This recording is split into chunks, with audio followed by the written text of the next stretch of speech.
The coronavirus has forced the world into an unprecedented lockdown. This has had dramatic knock-on effects for conservation projects across Africa.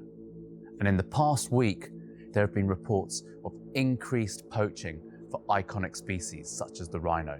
Whilst there's speculation that the Chinese government may now clamp down on their wildlife trade at home, the longer-term impacts on the preservation of endangered iconic species is now a major source of concern.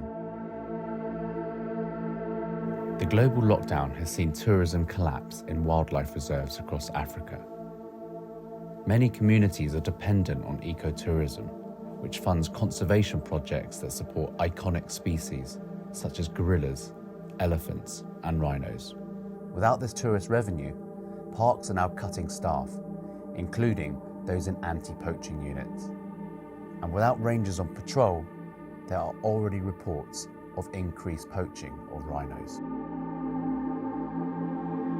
But the danger is now, without tourism happening, then all these areas become vacant, and it's almost free roaming for poachers. From our side, a priority, of course, is keeping boots on the ground. We're losing 7,000 jobs in the tourism industry from the impacts of C-19. You can imagine the impact that would have in the rural setting, where those 7,000 people are coming from the local villages, all of a sudden don't have any employment or any means to feed their families. You can understand why they might then be engaged in illegal poaching. We have been sent exclusive footage of a rhino poaching incident in South Africa that took place over the last few days. They cut off the horns. That's the problem the guys are sitting with. If you look to your left, there's another one there, and what an unbelievable shame. The killing needs to stop, and we need to support the guys working on this. Thank you. Reports from reserves across Africa depict a rising number of poaching incidents since the coronavirus pandemic began. The poachers can see there's a chink in the armor, and they're taking full advantage of the lockdown. It'll have a massive effect on conservation because it can never be made up again. Every single animal will be affected. It won't just be the mega herbivores or the iconic, we call it the iconic species. The government are, they're not attending to this thing while there's a COVID virus going on. They were so worried about their own health, they've forgotten about the animals. Rhinos are killed for their horns, which pound for pound are worth more than gold on the black market. The horns are shipped across Asia for use in traditional medicine, which is believed to cure fevers. This is where coronavirus could be even more damaging for rhino populations. Illegal wildlife markets are now profiteering on the back of the pandemic, selling rhino horn as a cure for COVID-19.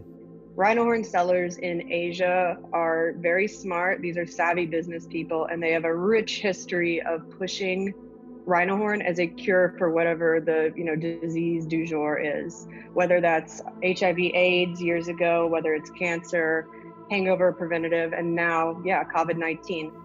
Rhino horn is made of keratin, the same material in hair and fingernails. There is no medical evidence that it has any health or disease-fighting benefits. And traditionally, it's used as what's called a cooling agent. It's like a grandma will give it to her grandbaby to treat a fever.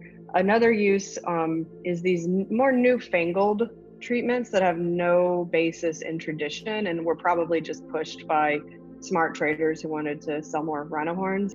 And people in China especially are also collecting rhino horn as investments. They're banking on extinction, basically. Like, we're gonna collect all these horns, put them in a safe box, and just wait for them to increase in value.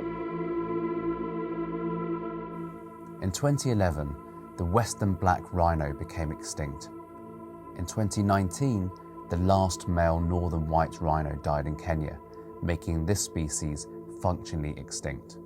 The coronavirus outbreak risks forming the perfect storm of rising demand for traditional medicines sourced from animals, combined with less resources for anti-poaching and conservation work.